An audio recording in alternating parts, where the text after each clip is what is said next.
Paz do Senhor, irmãos. Meu nome é Yasmin e hoje nós vamos dar continuidade ao nosso estudo sobre os frutos do Espírito e o eu crucificado. Então, essa é a parte 2, ok?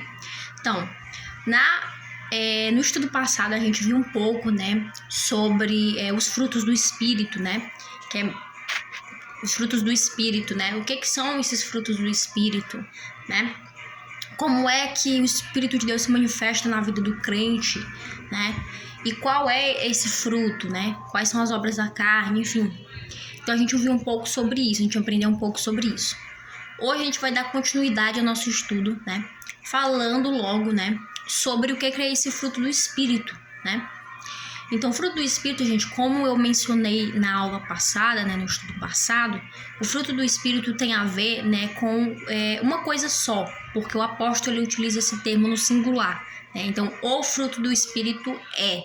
Então, o fruto do Espírito significa uma coisa só, e esse fruto seria o amor. Então, o amor é o fruto do Espírito, E as demais coisas, a longanimidade, a benignidade, a mansidão, a fé, a temperança, tudo isso são reflexos do amor, Vem pelo amor, Mas o fruto de verdade do Espírito Santo de Deus é o amor, E aí é muito interessante a gente ver isso, porque há outras passagens bíblicas, que falam sobre a supremacia do amor, O quanto o amor é importante, Até mais.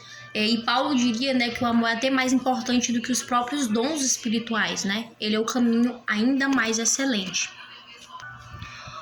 O amor é o caminho ainda mais excelente, Mais do que os dons espirituais, está lá em 1 Coríntios 12, 31, Então, é muito bom a gente ver isso. Para a gente citar aqui também, vamos recorrer aqui a uma passagem de 1 Coríntios, capítulo 3, do versículo 1 ao 3, que diz assim: eu poderia falar todas as línguas que são faladas na terra e até no céu, mas se não tivesse amor, as minhas palavras seriam como o som de um gongo ou como o barulho de um sino. Poderia ter o dom de anunciar mensagens de Deus, ter todo o conhecimento, entender todos os segredos e ter tanta fé que até poderia tirar as montanhas do seu lugar.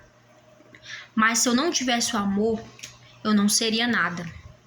Poderia ter tudo o que tenho e até mesmo entregar o meu corpo para ser queimado. Mas se não tivesse amor, isso não me adiantaria nada, Então essa passagem ela é bem clara, falando pra gente, sobre o amor, tá? Pra quem quer ler depois, é 1 Coríntios, capítulo 13, do versículo 1 ao versículo 3, tá? Que fala sobre o amor, quanto amor é importante, Então a palavra diz que nós poderíamos falar todas as línguas, ter todo o conhecimento do mundo, ter uma fé que pudesse mudar as montanhas de lugar. Mas se a gente não tiver amor dentro da gente, nada disso adianta, Então o principal fruto do Espírito, o mais importante, o que é o fruto do Espírito Santo de Deus de verdade, é o amor. Ele é o mais importante. Então, se o crente ele não tiver o amor pelo próximo, o amor por Deus, o amor pelo próximo, ele não tem o fruto do Espírito Santo de Deus, ele não tem o Espírito Santo de Deus. Então, irmãos, a gente também não pode esquecer que os dons espirituais, eles também são importantes, Então, Deus nos entregou os dons para que a gente usasse ele na sua obra, Então, não é porque o fruto do Espírito seja mais importante do que o dom, que os dons são dispensáveis, não. Se Deus entregou pra gente, é pra que a gente venha usar eles, tá? Só que a gente tem que entender que os dons espirituais não são mais importantes do que o fruto do Espírito, O fruto do Espírito, ele é essencial na vida do cristão e é ele que diz se o crente tem o Espírito Santo de Deus ou não, Os dons, não adianta nada, Como a gente viu aqui, não adianta nada você falar línguas estranhas, ter conhecimento da palavra, ter fé, profetizar. Nada disso não adianta se você não tem amor, se você não tem o fruto do Espírito. Então, o fruto do Espírito é muito importante, Mais do que os dons. Mas os dons também são importantes, tá? Tem a sua importância. Então, os frutos do Espírito, os dons espirituais, a gente não pode desprezar eles, Porque eles são essenciais para a manutenção da obra de Deus, ok? O fruto do Espírito, ele só vem na nossa vida por conta se nós tivermos o Espírito Santo de Deus. Agora, Os dons espirituais não. Os dons espirituais é algo que Deus entrega para nós, mesmo que a gente não esteja na presença dele, eles ainda têm validade, né? Eles ainda têm validade. Então, assim, vamos supor que você tem o dom da profecia, o dom de revelação, né? Se você se desviar, você se afastar dos caminhos de Deus, né? Você não vai deixar de ter esse dom, você vai continuar tendo esse dom, né? Porque é algo que Deus te entregou, é algo que Deus te deu, né? Então, você vai continuar tendo esse dom, né? Mas o fruto do Espírito não. O fruto do Espírito é só quando a gente volta para os caminhos do Senhor, né? Obedece Ele, se santifica, né? E está na presença do Senhor de verdade, né? Mas os dons espirituais, mesmo que a gente se afaste, eles ainda continuam ali. Os dons espirituais, gente, eles são comparados a um andaime numa construção, né? E a igreja é o edifício. Então, quando a obra termina, a construção termina, o andaime não é mais necessário, né? A gente não precisa mais dele. Então, é assim, os dons espirituais. Quando a obra terminar, né? A obra da igreja na terra terminar, quando Jesus voltar, os dons não vai ser mais necessários, a gente não vai mais precisar deles no céu, tá? Mas eles são importantes agora, mas lá no céu não vai ser necessário. Então, os dons espirituais, eles são importantes aqui, mas no céu não vai haver necessidade desses dons. Então, a gente precisa também entender o contexto dessa carta, né? Porque quando Paulo escreve essa carta, né? Era para falar um pouco sobre o legalismo que estava acontecendo ali naquela igreja. Então, o que é o legalismo, né? É você andar conforme as leis de Deus, né? Então, você ser uma pessoa legal, ou seja, andar conforme a lei, mas isso não significa que você tenha o Espírito Santo de Deus, não significa que você tenha o fruto do Espírito, né? Então, tem muitas pessoas que elas apenas obedecem à Bíblia, né, com seus mandamentos, né, não pode fazer isso, não pode fazer aquilo, mas nem por isso elas andam em espírito, nem por isso elas têm o Espírito Santo de Deus, né. O Espírito Santo de Deus, ele só é alcançado mediante a graça, né.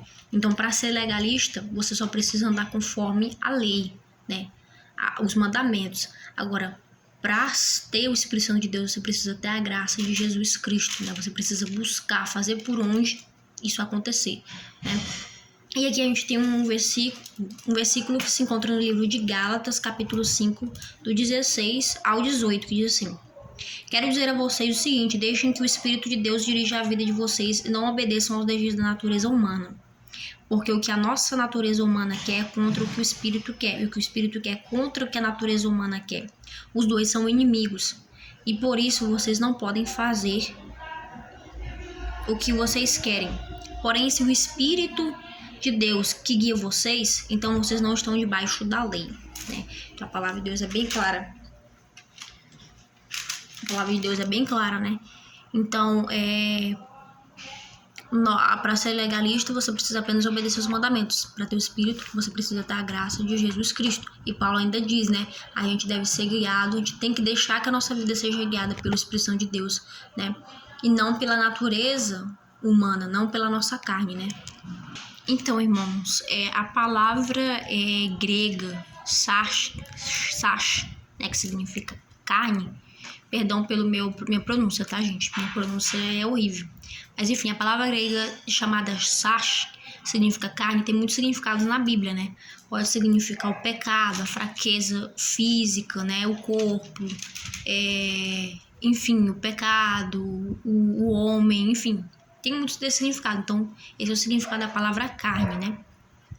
E a palavra pneuma significa...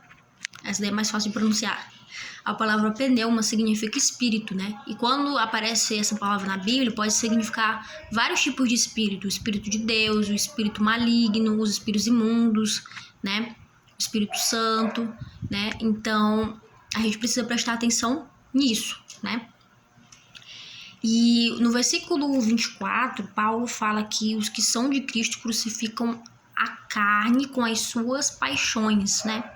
Então, a gente consegue muito bem perceber nesse capítulo que Paulo fala o tempo todo sobre a gente renunciar à nossa carne, né? Os nossos desejos, as nossas vontades, né? E ele fala que o espírito, ele só põe contra a carne, né? Para que a gente não venha fazer aquilo que a gente quer. né? Então, tudo que a nossa carne vai querer vai ser contra o nosso espírito. E o que o nosso espírito vai querer vai ser contra a nossa carne. Então, é como se fosse uma guerra que acontece dentro de nós, né? E isso acontece para que a gente não venha fazer aquilo que a gente quer, mas aquilo que Deus quer, né? Porque a gente vai ter que tomar uma decisão. Se a gente decide alimentar a nossa carne ou se a gente decide alimentar o nosso espírito, né? Um dos dois vai ter que prevalecer, né? Então, ou a gente vai alimentar nosso espírito e deixar nossa carne fraca, ou alimentar nossa carne e deixar nosso espírito fraco. Quando você não alimenta o seu espírito, né, seja pela oração, pelo jejum, pela leitura da palavra, quando você não alimenta o seu espírito, você está automaticamente alimentando a sua carne, né? Então, quando a gente aceita Jesus, nasce uma nova pessoa. Nosso espírito, ele nasce ali, né? A gente toma consciência dele, que a gente tem um espírito e a gente precisa cuidar desse espírito, né? Não é mais aquele homem carnal, né, que só pensava nas coisas da carne, né? Mas agora é um homem que ele tem dois caminhos, né? Ele tem a carne e tem o espírito. E ele também tem que pensar nas coisas espirituais, né? Então, crucificar suas paixões é você deixar de fazer o que você quer muitas vezes para poder não enfraquecer o seu espírito, para poder fortalecer o seu espírito. Então a gente tem que tomar todos os dias essas decisões de não fazer aquilo que a gente quer, né, mas fazer aquilo que Deus quer, né? E muitas vezes a gente peca nas mínimas coisas, né? Seja no que a gente vê, seja no que a gente pensa. Então são esses mínimos detalhes que muitas vezes acabam enfraquecendo a gente. E é bom a gente sempre fortalecer o nosso espírito. Paulo, né, a partir do versículo 19, ele vai citar ali os vícios da carne, né? Aquilo que a carne tem vício, né? E a gente pode dividir esses vícios, né, em 3 categorias principais. A primeira delas é o sexo ilícito, prostituição, impureza e lasciva, né? Então, essas são a primeira categoria, né, que está dentro dos pecados sexuais, né? É a prostituição, né? A impureza, né? E a lasciva, né? E a gente pode também dizer que a questão da lasciva, né, não é somente você praticar um ato ali, mas é você induzir outras pessoas a pecarem, né, seja até mesmo somente por pensamento. Porque Jesus vai dizer, né, que muitas vezes a gente peca apenas no nosso pensar. Então, quando você induz uma pessoa a pensar coisas erradas, né, você também está pecando, né? Você também está levando aquela pessoa ao erro, né? Então você está pecando também, né? Seja por gestos, né? Ou por uma roupa mais indiscreta. Isso tudo pode levar uma pessoa, né, a ter um pensamento errado, um pensamento de lasciva, né? Um pensamento de impureza, né? Isso vai levar ela a pecar também. A categoria 2 é a categoria B, né? Que são pecados de ordem religiosa. E a gente pode citar, né? A gente pode citar idolatria e feitiçaria, né? Então, idolatria, gente, qualquer coisa. Hoje em dia você não precisa se prostrar diante do ídolo, tá? Como antigamente. Hoje em dia basta você priorizar algo que esteja na frente de Deus. Quando a gente prioriza algo que mais do que a Deus, a gente está cometendo idolatria, tá? Porque Deus, ele tem que ser o primeiro lugar em nossas vidas, né? Quando a gente fala que algo é o nosso Deus, isso significa que ele é tudo para nós, né? Ele é a primeira coisa que a gente pensa assim que a gente acorda, né? E a última coisa que a gente pensa quando a gente vai dormir, né? Ele tem que ser tudo pra gente, tudo. Então, quando você prioriza Deus, você tá servindo a Ele verdadeiramente. Agora, quando você coloca qualquer coisa na frente de Deus, seja uma pessoa, seja o seu trabalho, né? Seja as preocupações, quando você coloca tudo isso na frente de Deus, você tá idolatrando nessas coisas, você tá servindo essas coisas. Isso aí é idolatria também, tá?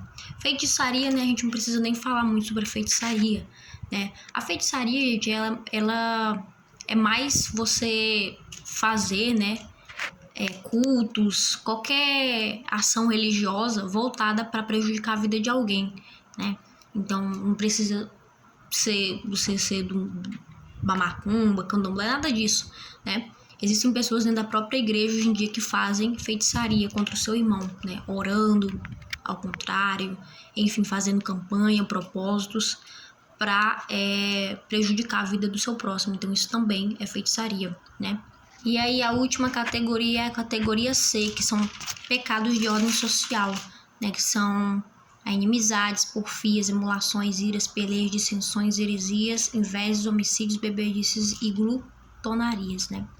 Então, a contenda, né, caçar briga com alguém, né, tudo isso é pecado, né?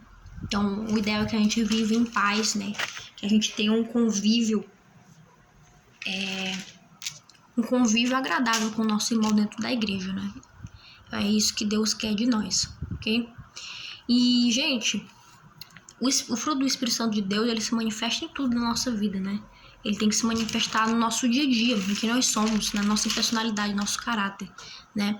Então, muita gente pula, muita gente se manifesta na igreja, né? Pula e faz várias coisas dentro da igreja e diz que está sentindo o Espírito Santo de Deus, que está sentindo a presença de Deus, mas o Espírito se manifesta de verdade no nosso dia a dia, no nosso levantar, no nosso acordar, né? A forma como a gente trata as pessoas, é assim que o Espírito Santo de Deus se manifesta, assim como os espíritos malignos, né?